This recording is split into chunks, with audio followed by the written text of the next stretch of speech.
On today's episode of the Real Recovery Podcast, episode 35, we welcome Greg Haworth, who shares his inspiring journey of recovery, filled with resilience and personal growth. Greg dives into the challenges he faced during his battle with addiction, how his passion for cycling and community support have helped him stay grounded, and the transformative experiences that brought him to sobriety. Greg's story sheds light on the importance of perseverance, acceptance, and the ongoing process of healing, reminding us all that recovery is possible with the right mindset and support.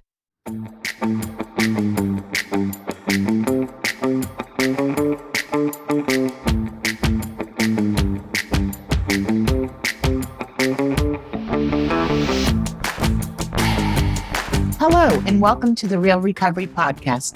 I'm Julie, your co-host. On this journey of healing and transformation, together with my co-host Peter, we dive into the heart of recovery, sharing stories that resonate with courage and inspiration. That's right, Julie. Each episode is a new chapter in this vast narrative of recovery, and we're honored to bring them to you. But keep in mind the perspectives you'll hear are for informational purposes only and may not reflect the views of the podcast or our partners. Indeed, while these conversations can be a powerful part of your recovery toolkit, they are not substitute for professional medical advice. We encourage you to seek guidance from your healthcare provider for any treatment-related decisions. And if you're facing an immediate crisis, or if you just need to talk to someone who understands, don't hesitate to call the Recovery Crisis Line at 503-223-85. The number is also on our website. Help is available 24/7. Now let's begin our episode Of recovery, real recovery.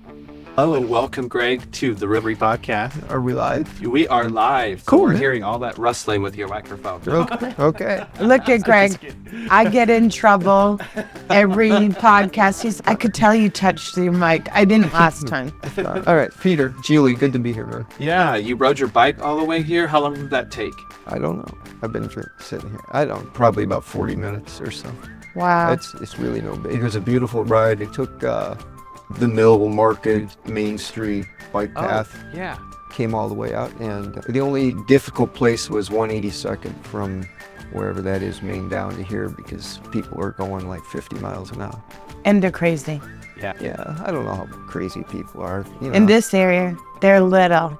It's a little. Crazy. Yeah, trust me. Yeah. I didn't feel any stress other than just the noise and. Yeah, I get a little stressed, but I haven't been riding consistent new bike, and so I've been taking it out, and I love that we have a spring water corridor nearby, and there's always connecting paths. But yeah, when you have to get on the busy streets, I'm like, and so then as a driver, I'm like, you bikes, and then as a biker, I'm like, you cars, back and forth in my head. I really have. I've come to peace with that. I understand that, I understand. As long as they don't hit me, and I've only been hit once. And that was from a stop sign or from a stoplight. And Only once. to tell you the truth, I can't tell if it was my fault. As you get going, you're not on a straight line. I can't tell if I went a little bit this far, and he was a little close, whatnot, and no one was hurt. And he stopped. And he wasn't very nice about it. He started yelling at me. Oh, jeez. Oh, my. I'm sure he was worried and panicked, and you know how I would be too. And if I did move into the lane, That's all all right. his responsibility. But I'm really glad you're here. Yeah. I've known Greg for a while. I text him out of the blue and say I miss you, and then he shows up About 3 years. and chairs a meeting. Yeah. I met you downstairs in the basement. It was. About And then 3 you years took ago. over the Sunday meeting for me. I did, and I still have the bracelet you gave me. Oh, I do. don't make me cry. I cry every I episode. need to keep tissue on the table permanently. Last one was a tearjerker, but yeah, no, that's cool. That's really cool. And I felt like the meeting was in good hands because I didn't bake bread and bring stone. I'm just saying. And Just because I don't have enough to do. But until I went to work Sunday through Thursday, me and Don would go to that meeting. Colette and I would be texting, save me a scone, save me a seat. Yeah, I don't remember. Peter, you probably went to one or two, but I don't think that's a regular meeting for you there. The Friday meetings are my regular. The Friday Yeah. meeting. Yeah. Yeah, it's really based on my work schedule, and so Mondays and Tuesdays can be really hectic. I was going, at one point I did have Tuesdays free, so I was going on Tuesdays. Then it switched to Wednesdays, and Fridays. Friday's been a staple because at the end of my week, everything, it's right before the weekend, and I have a little more time to go out and do more fellowship on that day. So when we go to lunch and stuff. It's my day off too. Oh, that helps. And, Yeah, and Don's available. It has become a socialite, just so you know. He moved closer to Peter and I, and he's on this foundation. He's in charge of the garage sale. He helps out all the widows in his complex that he's in. Of course. He got a red couch, and they want to he see does. his red couch, and he's just like Mr. Popularity. It's really cool because when he over by the Fred Meyer in Gresham, he was very isolated. And he said that, I feel so, because complex was really people coming and going from work. So nobody was really there. And so he felt alone a lot of the time. So to move into this, it's a 55 and older. Most people are around all the time, and so in heaven. Oh, good for him. And he got a dog. Yeah, I know he got a dog. And so between the two, Has it stopped biting him? yeah, he's much better. I wouldn't say he's perfect because he'll turn 1, and Friday after next, Don will have had him for 1 year. Yeah. He got him on my AA birthday. No, well, there. I think it's cool that they're good pals. All right. I'm curious to hear what we've been at, or what I ask most people, because I'm just curious, is how did things evolve for you? People talk about childhood, and some people have perfect childhoods, and so it developed later than their addiction. So how did you get to AA? Yeah. How did I get to AA? Sure.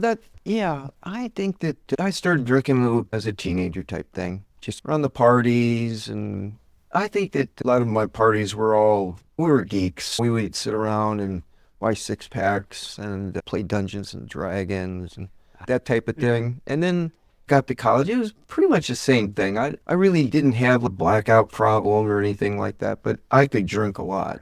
I don't think that my drinking really became a problem until sometime I got married in 1979, and it was probably sometime in the early 80s or something like that, because I worked an odd shift, and my wife and I rarely saw each other in terms of a couple. And you'd get off work, and for me, it was like midnight, and we'd go close down bars, and so then I think that at that point, it became a daily habit type of a thing where I just drank. Became like the routine, part of the routine. It was just, it was a daily thing. And I think that the transition to where it became physically a problem, like blackouts and driving drunk, and that type of thing on my way home, just became a pattern. I had one violent episode with my wife and my child, and that scared the hell out of me. And in that was probably 85, but that was never repeated. But then I got divorced in 1989, and I thought, I don't know if you guys been in long-term relationships, the big three are like money, kids, and sex. Those are the big three. Yep. And thanks for the warning. I've never been married. Yeah, well, those are the big three, and the second part was probably it was a problem. So anyway, I got divorced, and I said, Jesus. So I got sober, and that's interesting too. A lot of people always sometimes ask me why the lunch bunch. When I got sober, a woman that I worked with became my best friend, and she was gay. And I hung out with her and group, which was all gay, and this was in Corvallis. So I was like a member of the gay community in Corvallis. We fought Measure 9, Lon Mabon and his cohorts of crazies for not Citizens United, but Oregon Citizens Alliance or something like that. I forget what they were. Yeah. We fought them for Measure 9, and then again. So and during this time, she taught me how to ski. She taught me how to go backpacking in the winter. And then I also picked up another friend, and I don't see Leslie as much anymore. She still lives in Corvallis. But I picked up another friend, and we started running, and then we started doing marathons and triathlons and 10Ks. So living with these people as my social group, I came to hear their stories of being considered the other their whole lives. And it broke my heart. Still does today. That's how I got put the lunch bunch. I want the community to know they're not other, that they're God's children. Anyway, in 1995, moved to Portland to chase another woman. And when I moved up here, I lived down on the river and on the west side of the river. And I went to that McMinimum, the Mission, where they have the movies and and so I decided I'll have another beer. I'll have a beer. It's been a long time and it's no problem. Anyway, what was it say on page 30, something like that? It's the great obsession of every drinker that they can drink like other people. And I pulled that off for about 10 years. I did drink just like other people. I would have 1 or 2 beers a week with a taco or a piece of pizza, and it really wasn't a problem. Then my job took a turn, and I slowly fell back into serious drinking again. And I carried that out into the point where I knew I had a problem. I didn't care. I knew it was going to kill me because my health was failing, and I just didn't care. I didn't have a reason to care. But it got really bad. It got really bad health-wise. That's what brought me to my knees. I wasn't an infrequent visitor to the emergency room, and I was there this one time. And it was in a bout of pancreatitis, and I was sitting on the gurney after or something like that. And by about this time, I'd been there long enough that my drinking had gotten to the point where I needed to drink physically. I'd been sitting on that gurney long enough. I was getting the shakes, and all I could think about is just getting the hell out of there and going home and getting a drink so that I could get the shakes off. And the doctor came in and said, as we were waiting for your results, I checked with the detox unit upstairs, and they have 2 open beds. Would you be interested? I've always been very honest with the medical association or establishment. They say, how'd you get here? I said, I drink too much. Then they'd say, how much is too much? I said, you know those forms you have us fill out? You never have enough on. And that type of thing. I didn't said, no, just one every week or something like that. And they're like looking at me like, tell me something different. Yeah. And I never had that. No, I never did that with doctors or anything. I always was quite honest. But anyway, so I was sitting there and I told them, God, that's an interesting idea. I'll think about it. Which really means no fucking way can I just leave. And they had put me on the back seat of the Ativan while I was sitting there to keep the shakes down. And my wife was in the room, and she looks up and she says, it's time. And I heard that as her telling me that it was time. Yeah. And I broke. I literally broke. I realized that I was not in this alone, that I was actually hurting her. And it's not that it's something I hadn't considered, but it's something that I didn't believe, that she cared. By that time I was, so anyway, so that's what I heard. And I told the doctor, said, yeah, I'll take you up on your own. So I spent the next 5 days in some hallucinogenic hell. I can't chemical restraints. I'm tied to that bed. If you get off to the side, the alarms go off and all these people come in. And I can't remember what was going on, except being awakened every so many hours, getting blood draws. But I really can't remember, it's a blur. The last few days that I was there, I was visited by one of the social workers. He said, most people who get clean this way by detox don't stay clean. I recommend some sort of 30-day, 1-month residential thing for you. I said, oh, gosh, let me think about it. What does that mean? There's no fucking way. But anyway, so I was sitting there, and my wife was in the room again. And she said, you really ought to do that. And I said, okay, I'll do that. I was in there, and I think that when I was sitting in that room for that 5 days in delirium and beginning to unclear, the only thing I could think about is, okay, when I get out, I just can't drink like that anymore. I really have to keep it down because I'll just end up, that's what I was thinking. It was just, I'll go out and I'll drink like a normal person again. How we rationalize it, right? Yeah. And I also had 10 years of history where I'd been able to do that. Healthy during that time. Yeah. Yeah, I was. So anyway, I wasn't. But anyway, I went to the. Excuse me. I hope that doesn't bother the microphone too. But so I went there, and I think what happened on our little AA thing, you got the recovery, unity, and service thing. I think that for me, that bar on unity became very important because I heard other people's stories that weren't just. I mean, I was living with these people, and they weren't just figments of your imagination or stories or anything like that. They were actually human beings. And for some of these guys, well, honest God, most people in there were on meth. Yeah, but that's a killer. But at the same time, not all of them. But this wasn't their first time through. And I don't know, something clicked that, and it was AA based again. And I had a really great counselor for a little while. But just a little while, they fired him or something, or he moved on. And then I got kind of lost. But he was really good. And he was one of these guys who was like, you're the only person that's going to do that. Do this for yourself. And it doesn't really matter what anybody tells you. You're the only one who can make these decisions. And I'm going to help you with that by writing up agreements that you're going to commit to. And you're going to sign them. One of them is that once you get out of here, you will do 90 and 90, as everybody's heard. You will get a sponsor before you leave. You will keep that sponsor for no less than 6 months. You will do the steps, at least up to step 5. There were these things. Was that a contract?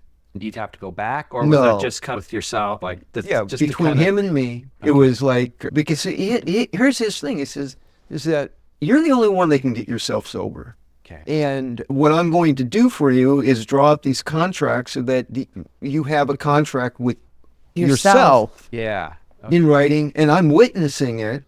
And so you have to live with this agreement you're making to yourself. Like your higher power and another person. Absolutely. Yeah. And, maybe this means more to some people and less to other people, but I've always considered myself a man of my word. I like to think that I have integrity. If I tell you I'm going to do something, I'm going to do it. Those became very meaningful to me, and I did every one of them. Nice. I did. But that drove me into AA. Then there you go. That's how I got into AA, is through that residential treatment and those agreements. And then what I found at AA was I continued to hear the stories, and I continued to develop. What I did is I developed a real compassion for the newcomers and the people who can't stay, people who come and go. It's anecdotal because, of course, we're an anonymous organization. There aren't stats kept, etc. But the one statistic that I know that I believe from my anecdotal experience here in AA is that of the people who come through the doors of AA, only 6% get sober, stay sober, or die sober. It's like a revolving door. Tell Peter this all the time. I don't know. I told you we were going to that meeting, beginners or winners. And looking around the room, I didn't have a lot of hope. You know what I'm saying? And I just don't know how I got so lucky. Like, why me? And they'll say when you go to treatment, there's 25 people in the room, 2 might make it. That's what they say. And they also say, you're a blessing because my first sponsor got sober at 70, and they told him his chances were like 1 in 100. The older you get, the more you get in a pattern. There it is. Like I said, it's anecdotal because it's an anonymous organization and stats aren't kept. You don't put your name on a board, someone writes it down and keeps track of it. None of that happened. But I think that's about accurate. And I developed a compassion for the newcomers and the people. And of course, that keeps you close to your own addiction. The newcomers remind me, because I see myself in so many of them. I was at a meeting a while back where first time I was looking at him, at just the look, the way he carried herself, like, and how I don't want to be that person again, right? Yeah, I don't want to fall back. Exactly. And we can. It's one tragedy or one psychological hiccup. You've stayed sober since you came Yeah. out of that treatment center. Yeah, I have. I got sober 25th of March in 21. Okay. So it's a little over 3 years. 1,136 days. There you go. I have to look at my app to do it. I keep that in my diary. That's good. It was one of those commitments. He says, you must keep track of your days. And I keep track of my days. That's a good thing, though. Yeah, I think it reminds you. And anyway, yeah, so that's how I got to AA. I wouldn't say that, I would say for the first 90 days, of course, I did it religiously. I went every day. And I kept that up for, I would say, 6 months. I kept my sponsor for 9 months, not 6. And I got with the sponsor through step 9, and then 10, 11, and 12. Or I was told when I was in AA, or when in treatment, my first counselor, he said, any step that begins with a 1, you do now. And it's continuous. So 10, 11, and 12, I'd always been, anyway. I don't know how Jamie will get to that. But so I kept up with AA for a long time. And then I took on the service commitment, and I did that for 1.5 years. I enjoyed that. And again, the thing about being in the rooms is you get to see the new people and you get the hope. They come in and they're scared. I just want a meeting to be there. Amen. I was so scared the first time. I cried the whole first 30 days. Yeah. I want a meeting to be there so that people have a place to go. No matter what we say, no matter what the medical staff says, an alcoholic or a drug addict in society's eyes is a loser. People without proper will or moral failing who are talked about behind their back. Well, going back to you being with the group of LGBT community, it parallels that the struggles in that case. Well, me also being gay from that community and struggling with society thinks you're perverted or less than. Absolutely. And the name calling. And it's part of why I drank was to quell those feelings, to try to be a normal person, to quiet that part of me and to fit in. And if you're in that situation, it's easy to spiral and not be able to get out of that cycle. You try to become different, but then you're torn down again. So you get sober, but then life hits you, and if you're considered worthless, and you think that you're part of you, and it's the hard thing to break out of. Yeah.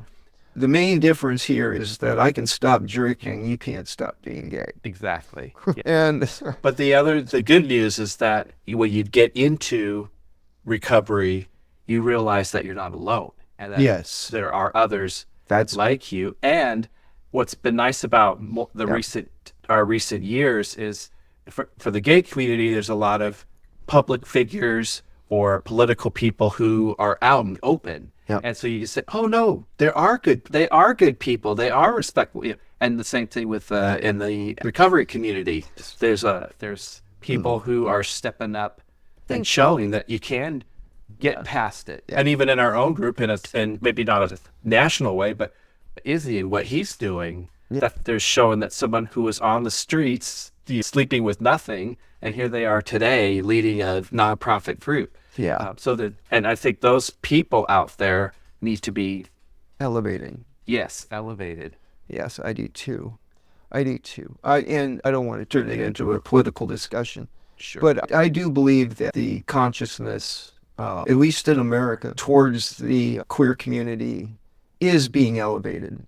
And I think there is more acceptance, which is a very good thing. All spiritual growth takes place over spans of time that usually exceed a lifetime.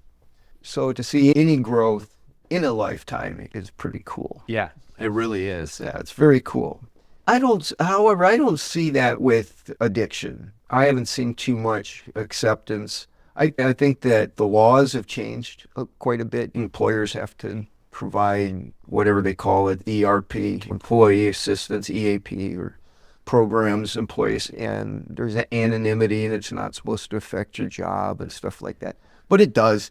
It does. It does. Because like I said, even still, no matter if we consider it a disease in the medical community or it's not considered a disease, or it's considered a personal, moral, or willpower failing on the part of the individual. And they're thought of that way and talked about that way behind their backs. And that's just the facts that we live with. Which is crazy because alcoholism is hereditary, like other diseases or conditions, ACEs, Yeah. I know. In some cases. Yeah, in some cases, but you can see patterns in families. I know with my mom, the firstborn, her dad was an alcoholic, and I seen it with her brother, and I seen it with my first cousin, who was an only child too. I seen it through our family. I think the behavioral part has a lot of it too, as well as the genetics. But regardless of the component, it's still a societal stigma. And Agreed. Back to AA is that I want those meetings to be there so that when people come in, they know that they are not alone and they can shed a little bit of that stigma and get it off their backs a little bit, hopefully a lot, but at least enough so that they can make the decision that they can beat this. Right. On our page 38 says that we learned that we had to fully concede to our innermost selves that we were alcoholics and that this is the first step in recovery. Now, I really don't know what that means. I really don't, because when you say, I conceded to my innermost self, I understand the difference between admit, because I admitted I had a drinking problem for years. I knew I had a drinking problem. I knew that I was an alcoholic, quote unquote. I just didn't give a shit. So concede is different than admit in that context. And then what's this innermost self thing? Is there like two selves going on? It's confusing to me. The way I interpret it is my subconscious. There's the persona that everybody sees, and then there's my internal, my subconscious or my internal self. There's things that go on there that I don't let through to my outer. And conceding it to me is I'm powerless. Admitting or conceding, it's giving up. It's like, okay, I'm done. And it's like that moment, like you talked about, where it's time. Jonah, he came to his knees. It was like his dear friends had died, and it's like, it's enough. And we all have those, or a lot of us have those moments at the crossroads where I was like, my husband was like, done. We're done. And I had to realize that it wasn't all about me. I was affecting others. And so that conceding to it, that clarity, that moment, I remember it vividly when I hear others talk about those moments. That moment comes down to me. I relive it each time. That's a very good point. It's that moment. You used the word clarity, and I like that word. Now what we need to do is we need to figure out how to trigger clarity for the people who come through the door. And I don't know how to do that. That's the trigger. That's the most important thing that we as a group, as an organization can figure out, is how to provide clarity. How can that individual who comes through the door now, we have people who come through the door who really don't have a problem. Maybe they're not alcoholics, or they're just on a binge, or who knows. We do have those. They're not that many, but when you come through the door, you usually got a real problem, but you can't find that place of clarity. You can't find that moment. You can't find that thing that says, oh, I'm conceding to my innermost self, whatever that means. All right? No. I'm having this moment of clarity. And I'm done. I'm give up. I'm done. There's been many times when I came off the bender or whatever, or I'm over the toilet bowl. I'll never do it again. God, I'll never. You're throwing. But in your head, you're already thinking about the next weekend. But that moment where you come to that wall and this is it. For me, it was like, and it was almost a power in a way, because I had the power to really do myself in, or I had the power to get out of it. It was very powerful moment, and it was that it was so like, there it is, like clarity that Yeah, it's intense. And I think if we could share those moments, I don't have the answer, but if we could share those moments, I think that's what this program is based on, right?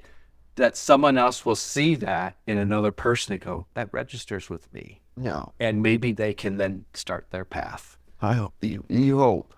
Yeah. You hope. And I that's, for me, that's my hope. That's really one of the things that keeps me going to AA is there's got to be a place to go where the social stigma that you bring in with you isn't present. You're among fellow human beings. Welcome. You are welcome here. And how do you get that moment of clarity? And it's not only the idea, it's the action. I heard this woman the other night, she said, the only thing, the difference between admitting and conceding was action.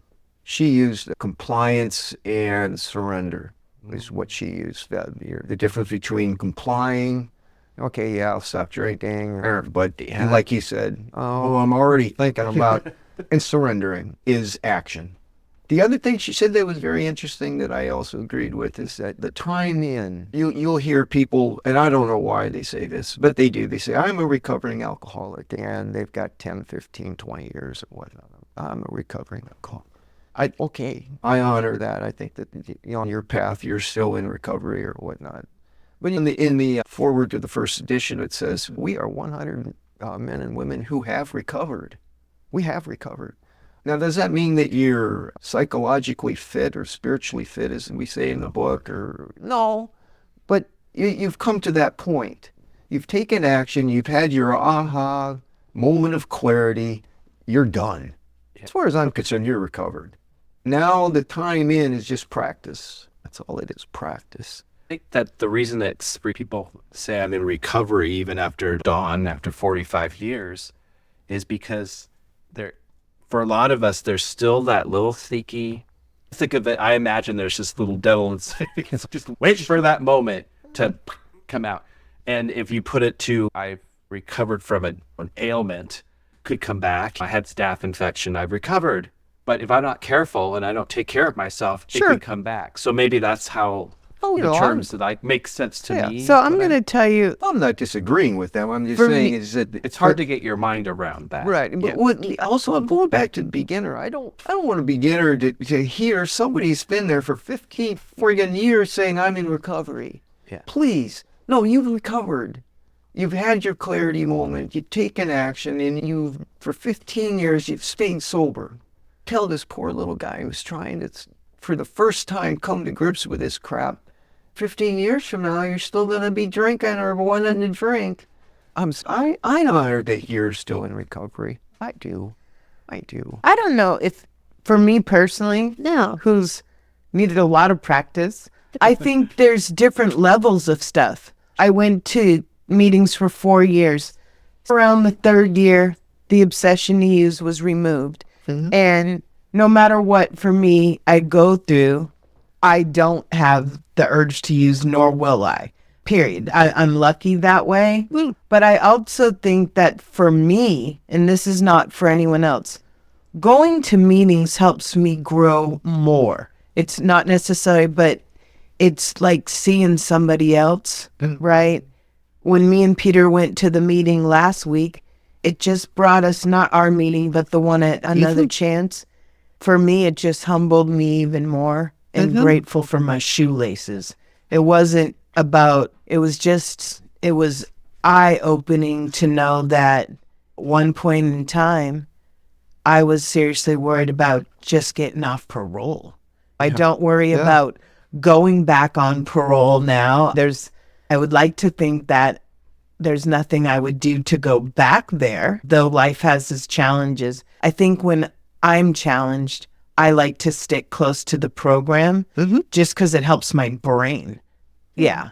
Yeah, I don't, everybody does have their own path. And some people come through that door, and the thing that they find the most sobering is that community. And I feel safe. They feel safe. They not only that, they feel welcome, they feel loved, they feel like they belong. And maybe that's the first time that they've had that in their lives. Or it's been a long time since they've had that in their life. And it is a very welcoming and opening community. And you can come in and you will be honored and respected and appreciated and given the opportunity to become part of. Right. And that's very important. I think what you said about the outside world and feeling negative about your addiction. I know going to a new company, I was scared to be judged and to let them know about the fact that I was an addict or whatnot. And since my other job being there for 19, almost 20 years, it was very open. They knew. I had started working there when I was just 4 years in recovery. So they knew. I went to meetings and I left and it wasn't a big deal. But I will tell you, not wanting to be judged was very hard on my brain, and keeping it a secret and not asking to go to a meeting when I needed one. Yeah, if there's a place on the job application that says, do you have a problem or an addiction or in your past or whatever, the overwhelming tendency for anybody who's been an addict will be to say no.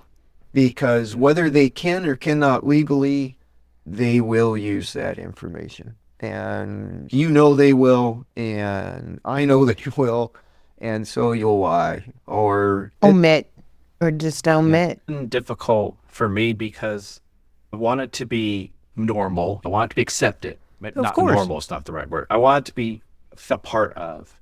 And I'm just the regular person, just like anybody else. I had hidden being gay for so long. And so then now I'm hiding that I'm an alcoholic. And it was double for me to get past that. And so in a way, doing this, I was just, because the first thing was like, I have to be open and honest to podcast. So I'm going to put myself to everybody who knows me. The whole world's going to know who Peter is and what his past is. And there's no anonymity there. It's me because I'm on the face of this show. It was a lot to come to those terms, but I felt I had hidden so much of myself throughout my life. And every time when I came out gay, oh, what took you so long? That was the response I got, right? When I came out, if you will, alcoholic to my closest friends, we all were hoping you'd come to this to get better. So it's okay. What the heck? And those who don't understand, not worth my time then. Yeah. They weren't the friends that I thought they were, or the family or whatever it is. But you don't realize that until after the fact. Exactly. Yeah. And so maybe by sharing and through the rooms of AA and NA and all the other programs who are new, as I was back then, walking in going, what the hell am I doing with all these old people and the crazies and the... Do I belong here? Yeah. And maybe they'll say, oh, no, this is okay. This guy could do it. He's doing it, sharing it to the whole world. So I can at least get into a room and be comfortable with the group that's there and not be so fearful and afraid of who I am. And the other thing is, for me, I drank to hide who I was. That was part of it. I couldn't love myself. I hated who I was. Hate's a strong word, but I disliked who I was because I was told that I grew up that way. Right. And to go into a room and be able to have people that, oh, you're great, and actually like you for being who you are. There's nothing better than that. It opens the whole world to you when you get those feelings. Yeah. Yeah, I'm glad they've had that experience. Everybody deserves that. I felt exposed. When we went on the podcast, I have always kept my life in compartments. Work, parenting. Parenting was kind of mixed with both.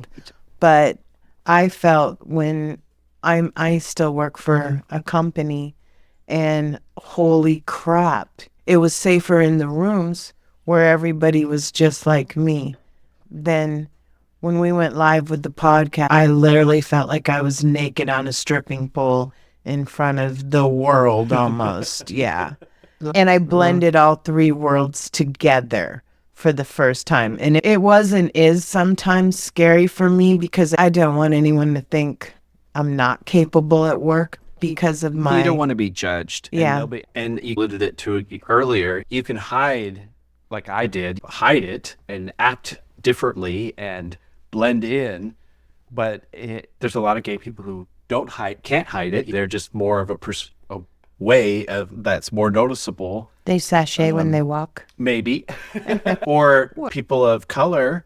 Can't hide that they're black. Yeah. Or Hispanic or Chinese. Yeah. I don't know. We could go into a whole deep conversation about that. I think when we talk about the alcoholic embedded in society, these types of others that, the human race is not spiritually evolved enough to get beyond group identification and othering others. Alcoholics and addicts are another out there. Gays, blacks, ethnic minorities in America are others out there. Right. And I think it's a fair comparison, because some of the same things that we have to deal with in terms of reconciling our authentic selves with our need to operate in that world. We don't really have an option. We live in a capitalistic society where we must produce in order to survive. So anyway, I'd like to shift a little bit, if it's okay. Then Julie mentioned the word levels, about levels of recovery when we were talking about, I'm a recovering alcoholic, regardless of the time that you have. And I made the comment that you are recovered once you reach that point of clarity, you've taken action, and you have said, I'm done, surrendered, and you're on that path. To me, that's the key, that's the kernel, that's the thing that has to get, the lock that has to be turned in every individual who comes through the door. Once that lock is turned, then levels of recovery. I agree with that. I really do. Our literature says is that it is an addiction of the body, an obsession of the mind, and a spiritual malady. Dr. Bob took 2 years to get rid of the obsession of the mind. He relapsed a number of times before he finally got sober for the rest of his life. But it was 2 years that he resented people. His friends who could drink like normal people. He resented them. He hated them. He hated being around them. 2 years to get rid of the obsession of the mind. What kept him going is that clock had been opened, right, and he had that moment of clarity. He says, whoa. And let's not mention, Dr. Bob never did the steps. He did those 6 from that first group. I don't want to get into the history of it, but that's these levels of. And you also used the word growth. And I like what you said, Peter, when we were talking about our innermost shells. I have this persona that I present, and then there's behind the persona that I don't always let out. I think that's true for everybody. Beyond just being free from the addiction of alcohol or any other drug, then it gets into this spiritual malady and the growth of the individual as a human being. And the program of AA, the way it's designed, is designed to address that. It's designed within a Judeo-Christian construct without being overtly Judeo-Christian, because Bill, in his wisdom, really wanted people to stop drinking if that's what they wanted. He wanted to help them get sober. He left it non-denominational, but the construct is distinctly Judeo-Christian. And if you were raised in anywhere west of the Ural Mountains, you're also Judeo-Christian by construct. You can't help it. It's like being a capitalist. You can't help it. You can't say, well, I don't really like this capitalism thing. I think I'm going to be a socialist in the United States. So, what are you talking about? The institutions that surround the Judeo-Christian tradition through the centuries have become corrupt, and they're really not interested in the growth of the human beings charged to them, the spiritual growth, the mental growth, the levels of growth. And what's interesting about the program and the way that it's designed is that it is designed to help you grow spiritually and as a human being, to come more into authentic a reality of that persona, that you can understand the persona, but you can understand also that, no, I'm not the persona.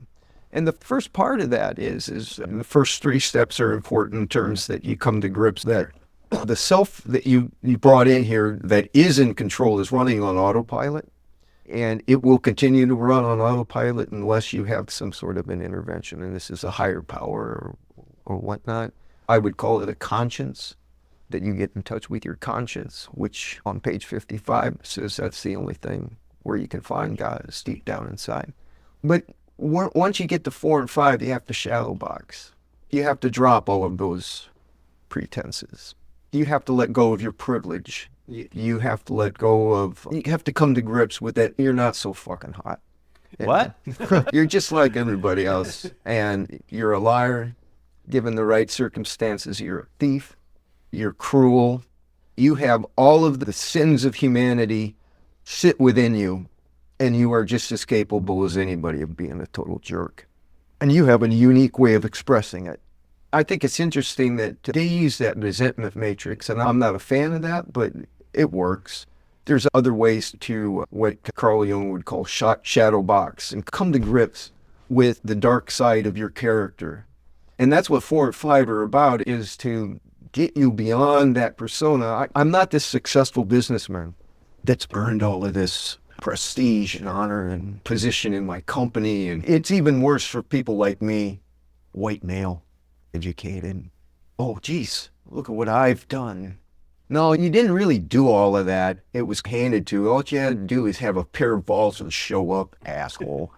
And you have to come to grips with these types of privileges and these types of foibles and these types of these dark. And that's what 4 and 5 do. They bring you to a way of shadow boxing and understanding that if you want to be your authentic self, you have to embrace this. You don't have to act out of it. You don't have to say, oh, geez, I'm homicidal. There's times I just want to kill somebody. And really, I just get so angry, I can envision killing that guy. Now, we don't say that in polite society. But the truth is that, yeah, I'm a homicidal maniac. It sits there. Does that mean I'm going to go out and kill somebody? No, I'm not going to do that. But you have to understand, those thoughts do arise within me. They do. There they are. And that shadow boxing helps you come to grips with, and here's the thing, is that once you can come to grips with your dark side, you can love other people so much easier. You can love other people so much easier. You can have so much more compassion. Can I ask you, so you've been in the program and what you went through, how is it better for you now? How is what better for me in the program or me? Both. All the above. I know we still have challenges. I do all the time, but has there part that you've seen, like a relationship get better? You said you had the shakes in the hospital. Is there a physical difference? Is there a mental difference for you? Yeah, I was going to deep dive back a little bit, which is a good segue, but just about the family. And your wife was with you through all this and has remained with you. And so how, because I know for me, I had the same thing. My husband, who's still with me after all, which looking back at and reflecting on those times, so my goodness, how did he stay with me all through all that? In there, part of you says, that's because he needs me so fucking bad. Because, my health is fine. Except, like I told you, I've got chronic issues, but that has nothing to do with my drinking.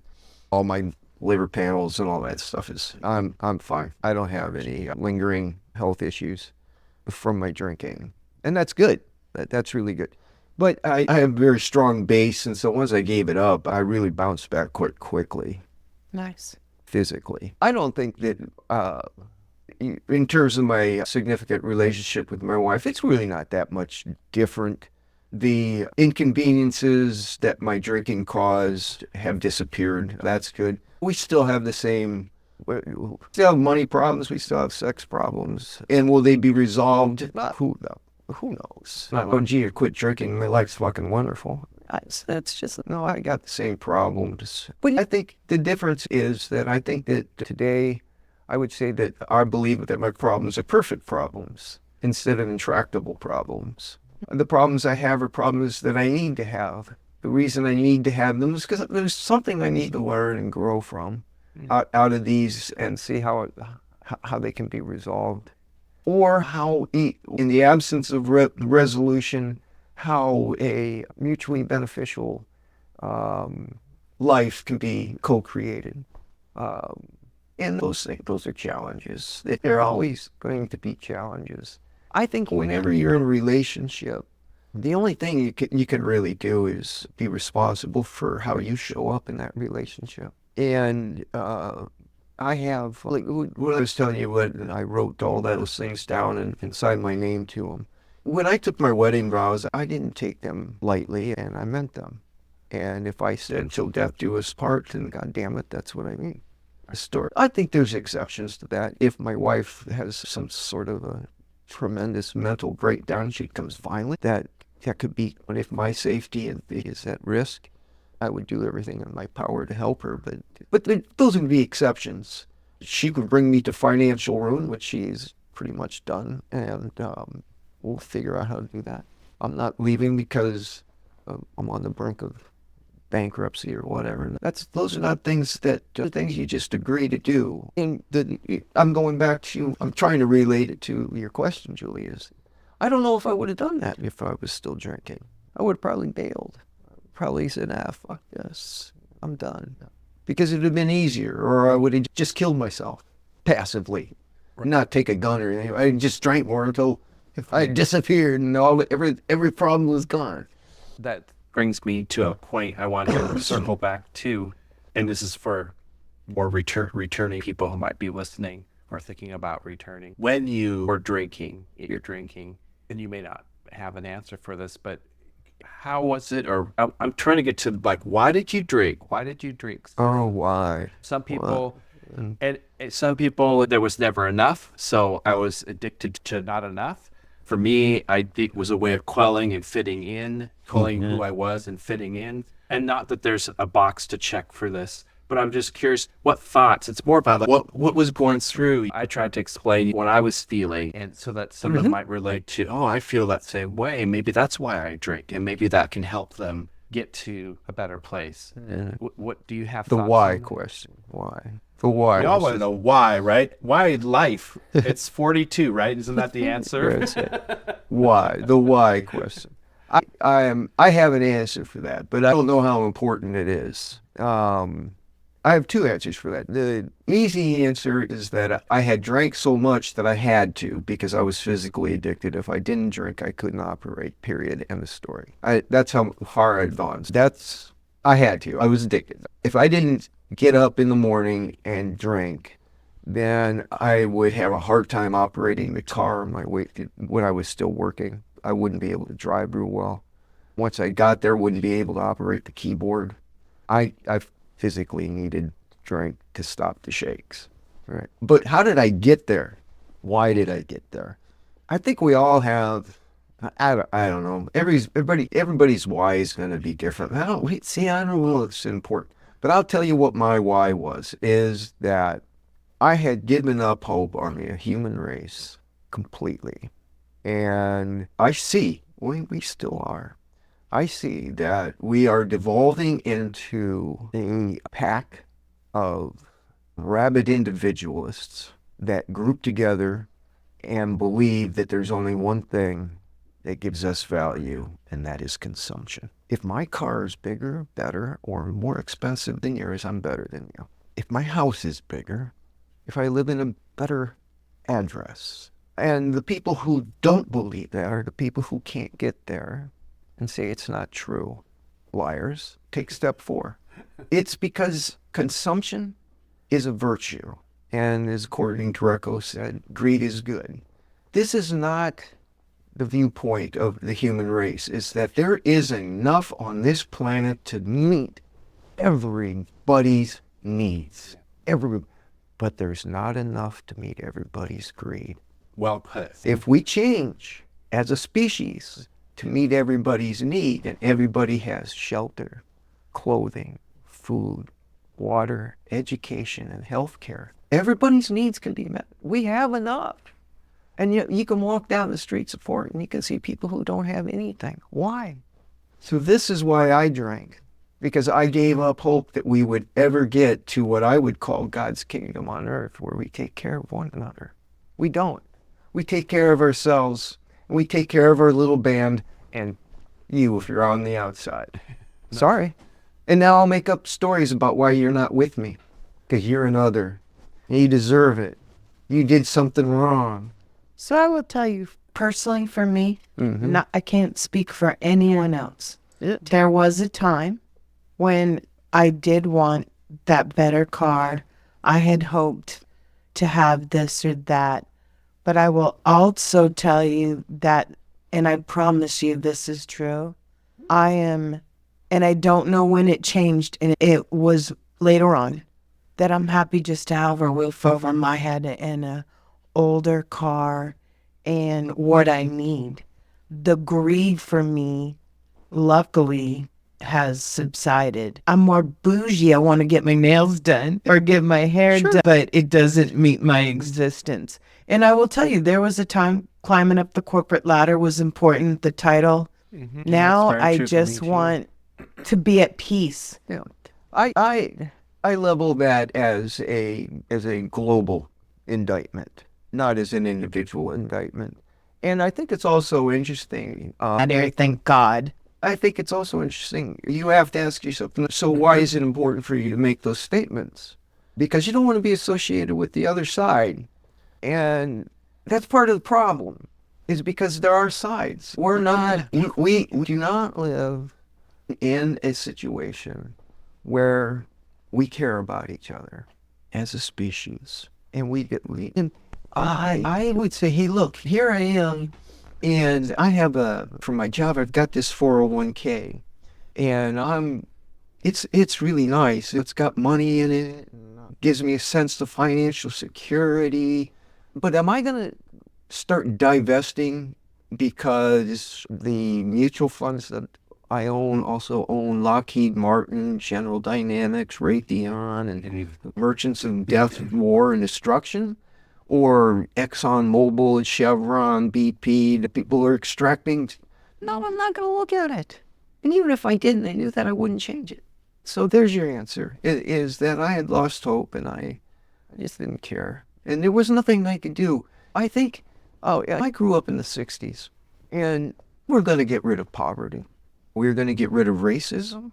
1968, the gays were going to have the queer community was going to be able to live amongst us as fellow human beings. We had the Clean Air Act. We had the Clean Water Act. We were going to clean this place up. There is nothing worse than a disillusioned idealist. I became cynical, angry, bitter.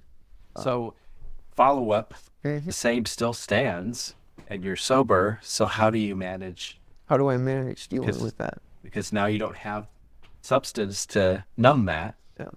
Do with spiritual growth for me, all right, and I'll just speak just for me. I'm a Christian. I was raised a Catholic. I was confirmed in the Catholic Church. I've always had a very strong moral compass, and I was raised in pre-Vatican Catholicism, where the essential ingredient is pay, pray, and obey. That's indelibly inked into my head, my being. And when I came to grips with that, as an explanation of who I am, I realized that even though the institution is corrupt, there are people within the Judeo-Christian tradition who have found a way. Look at Scripture not as something to be hidden and lorded over and kept behind lock and key and only to be released by the ordained. They were actually the story of how to live on this earth in peace with the earth and with your fellow man. And I said I'm a Christian, so I think, and why I say that, and people go, oh, geez, because everybody knows what a Christian is. No, I really don't, because that doesn't mean I believe that people come back from the dead or that virgins give birth or that people talk in tongues or no. But I do believe that I am to love others and I love myself.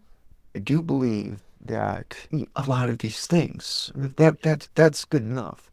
And I believe that my purpose is, we were talking earlier about our innermost selves and our conscience, and on page 55, the only place that you can find God is deep down inside.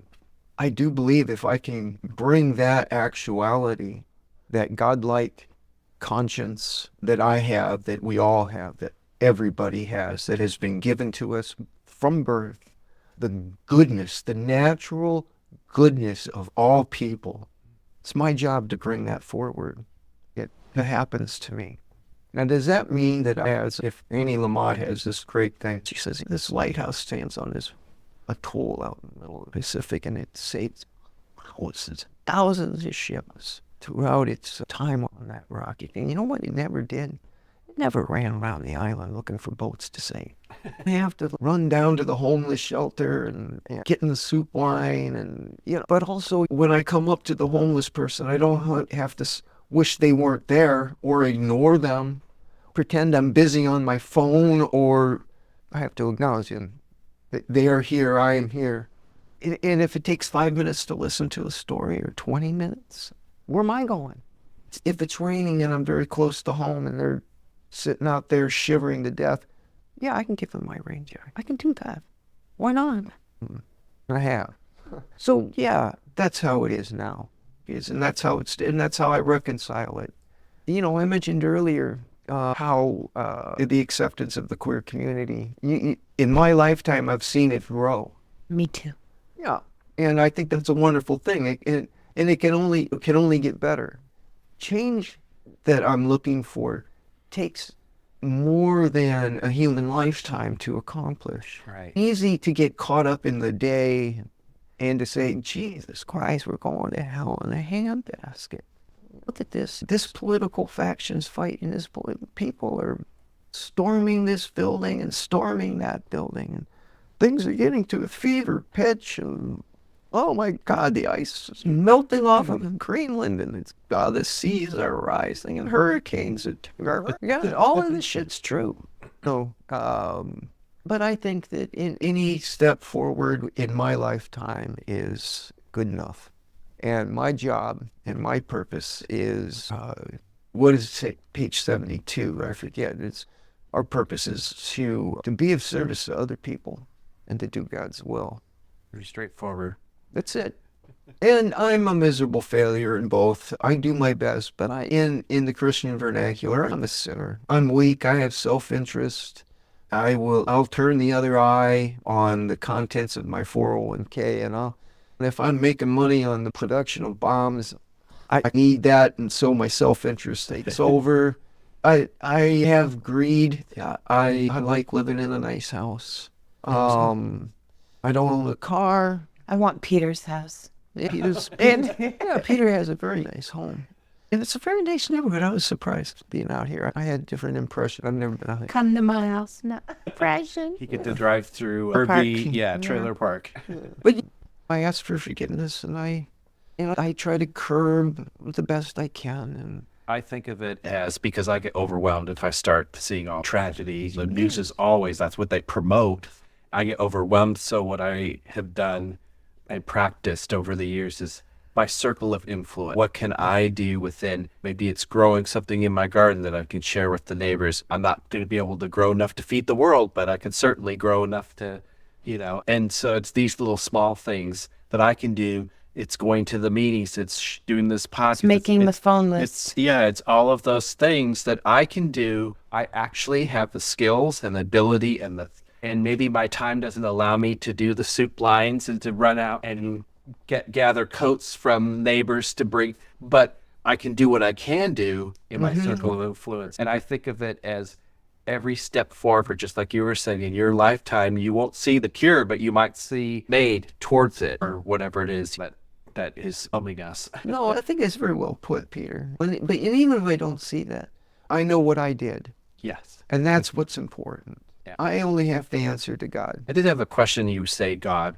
And for me, in the beginning, I figured it out since, but I know a lot of other people coming into the program, God is like, ooh, I'm getting out of here. This is a religious, or this is a cult or whatever. So that's part of your belief, gathering. But how would you, maybe to the newcomer who has grown up in a religious background where God was, their God was the God that said they're evil or they're not, whatever. Yes. No, I think that's a very fair question, and it's a very difficult question for AA. Yeah.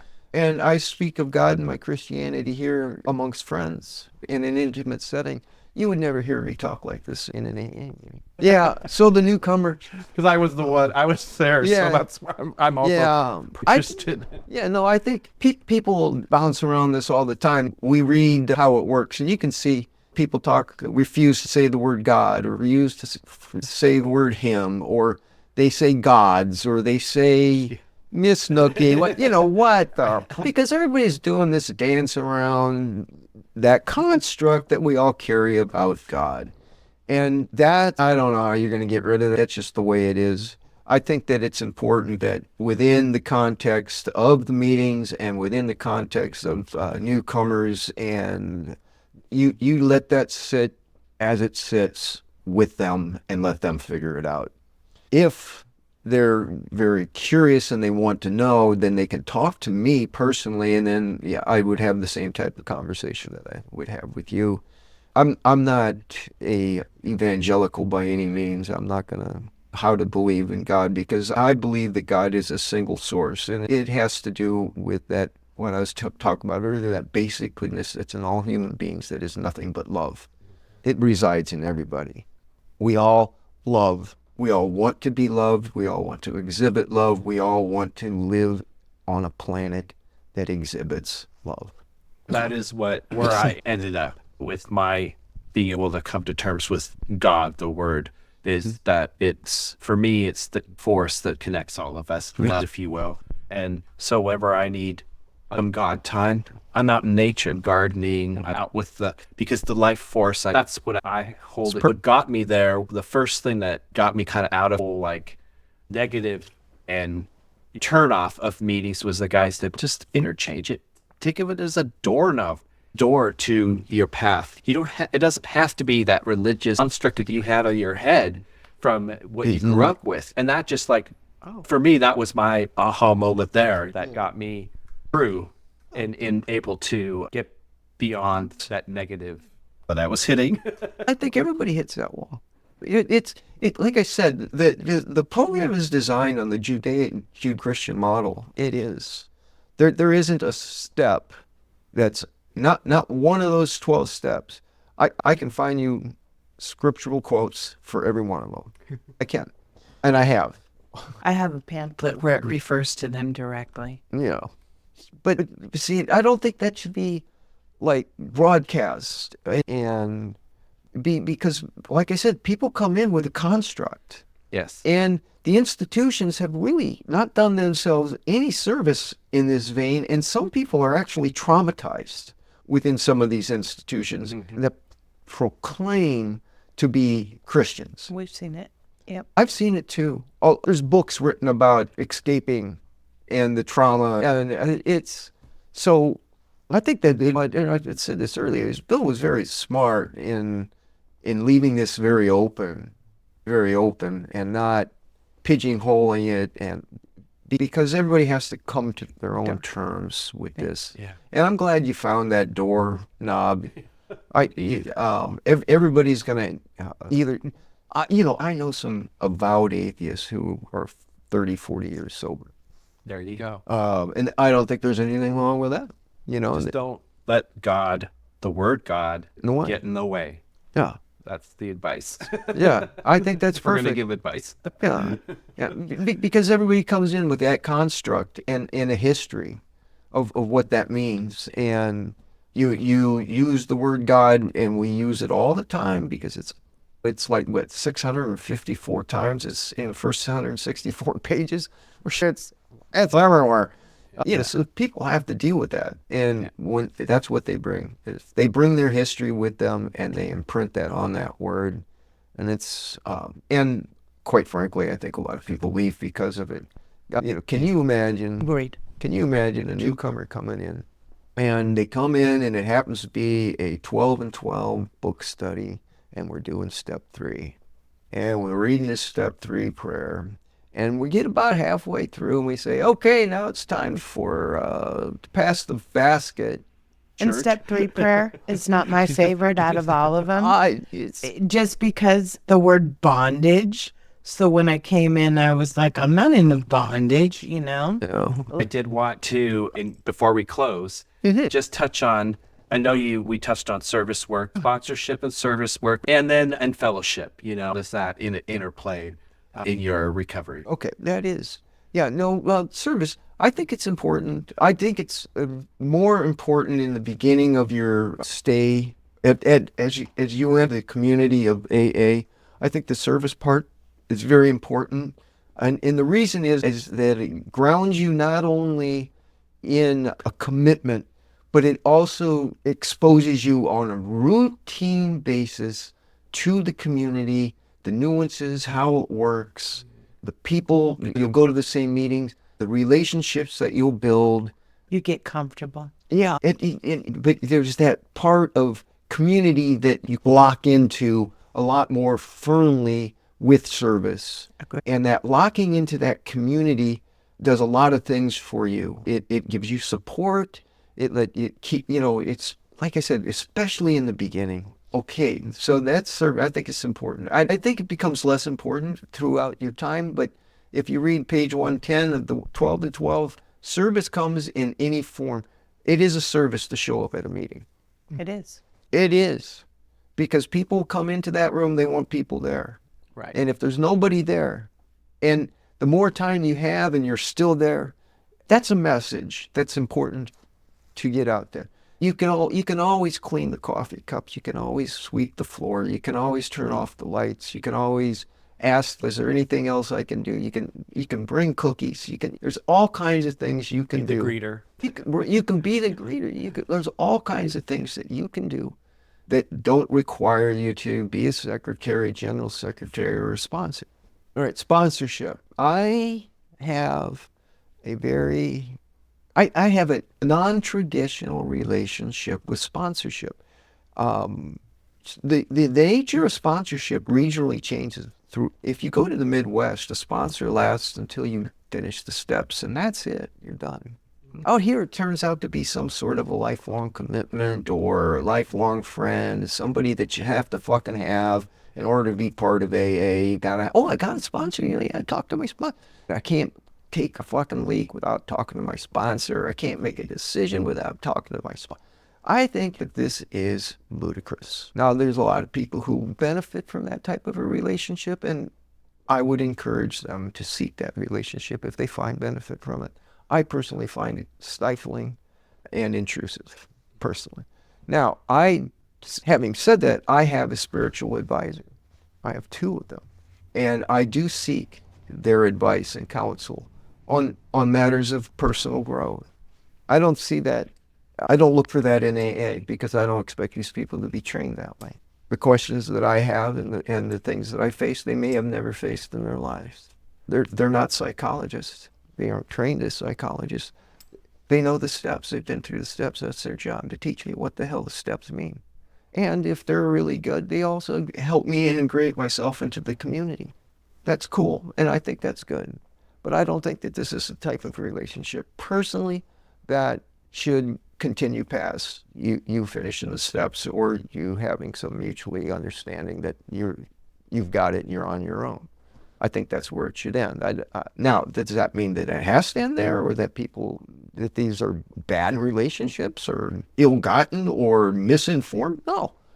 People get a lot of value out of that, and I honor that, and I hope they find those relationships in their lives and that they're mutually beneficial. And I know that to be the case, especially here on the West Coast. I belong to an online AA community out of LA, and they're really big into this. They don't believe that you can operate without a sponsor. And the lineage of your sponsorship is very important to them. If you don't come all the way back to Bob, who was sponsored by Powell or somebody that was part of... Reminds me of drag queens and all the mothers and the grandmothers. Yeah, but see, this type of stuff is important. But I'll tell you, you go to the Midwest and this stuff doesn't exist. It just doesn't exist. It's regional. In terms of my being a sponsor, it's not my territory. I'm a very solitary person, and one-on-one interactions and relationships are very stressful for me and very draining emotionally. I wouldn't have the energy to be a sponsor. And it would be very difficult for me because I'm a Christian, and I'd want to do that. I would just say, hey, this is, and that's not fair. Right. That's not fair. That's not right. I could put it aside up to a point. One of the most important books that I used in my recovery was Breathing Underwater, which was written by a Franciscan priest on the 12 steps in its relationship to Scripture. It was very important to me. I would be a terrible sponsor, and I don't have the energy. It's not my territory, but I can be of service, and I am. That's the thing. I like that service can be, you're not locked into, okay, I got to do this and this. Okay. And what was the last one? Oh, just fellowship. For me, that's become really a big part of my recovery is surrounding myself with friends in the program. Joy, the meetings can be in a way stifling when it comes to that interaction. And so when you get out of the meeting, you can be chit-chat and gossip, whatever. No, I do. I don't do community. And it goes back to why I'm not a sponsor. It exhausts me. Sometimes it exhausts me. Yeah. No, it exhausts me. I'm not real good at that. Chit-chat and gossip. I'm not real good at that. I always get too fucking serious. I want to talk about things that matter, quote unquote. What does that mean? Matter to me. So yeah, I think that's why everybody works their own program. Yeah. Isn't going to work for everybody. Isn't going to work for everybody. What works for me isn't going to work for everybody. That's the best thing I like about AA. To that own self be true. Not you to me to Peter or whatever, but everybody works their own program. Yeah. And I think it takes time for people to learn that. That's not to say that I don't think the community is important. And I just don't think that AA offers the type of community that I'm looking for.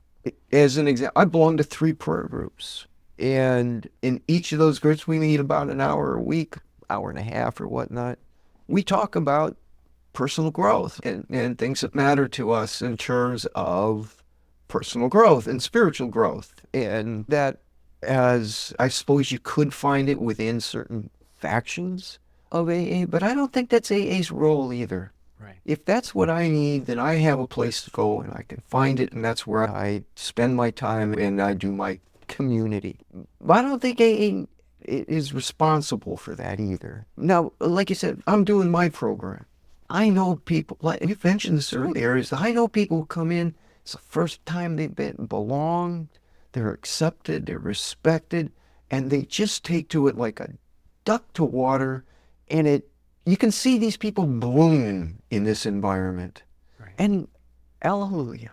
Really, please. I like what you said. Make it your own program. That's what Julie said, yeah. And if you don't find the fellowship as your fine, right. What is your thing? But don't let that get in the way of your recovery. Yes. Yeah. Well, and I think it's important to also acknowledge who you are as an individual. If you're a gregarious person and you like being in the company of people, and you like the energy that a group of like-minded fellow travelers can generate, and there's fun and excitement and nurturing and rewards, then acknowledge it's who you are and enjoy it. Don't hide it. Find it. Relish it. Be part of it. Contribute. If you're more like me and you're a recluse and you're introverted and you just need to sit back and not get involved and it's too cacophonous for you, go find someplace else. Great advice. Thank you so much for being here. Thank you for taking me to meet with us. Absolutely. I appreciate it. It's been a pleasure. One of the more different, because everyone has got I had not heard my story yet, so there you go. I wasn't going to do that whole story thing. If you were going to ask, I was just going to ask for the book, and I'd read you page 18, where it says that the whole cancer thing, the guy's got cancer, and you can feel sorry for him, but not so with the alcoholic. With the alcoholic goes the annihilation of all things worthwhile. My disgusted family, friends, employers, and anybody can add to the list. I'm not going to. Thank you again, Greg, and thanks for joining us on the Real Recovery Podcast. Julie, Peter, Greg, realrecoverypodcast.com. We'll be back with more stories. That's a wrap on today's episode. Thanks to each and every one of you for lending us your ears and hearts. Your engagement is what fuels our passion and keeps this podcast thriving. We cherish the moments we share here and hope they resonate with you, whether you're on a daily commute, at the gym, or just taking a moment for yourself. Make sure to head over to our website at realrecoverypodcast.com. While you're there, subscribe to our newsletter for the latest insights and uplifting stories from our community delivered straight to your inbox. Click that subscribe button on your favorite podcast player too, so you can keep up with every new episode. It's your support that keeps our conversation alive and meaningful. And if our stories have touched you, consider using the donate button on our site. Your contributions, no matter the size, are deeply appreciated. They help us continue our mission of sharing hope and healing. Join us beyond the podcast and follow our journey on social media. Find us on Instagram, Facebook, and on X, formerly known as Twitter. All the links are on our site, so you can stay connected and be a part of the Real Recovery community every day. Your likes, shares, and comments not only spread the message of recovery, but also remind us that we're all in this together. So, until we meet again, remember that recovery is a journey, not a destination, and we'll be here to accompany you every step of the way to recovery, real recovery. Thanks for listening.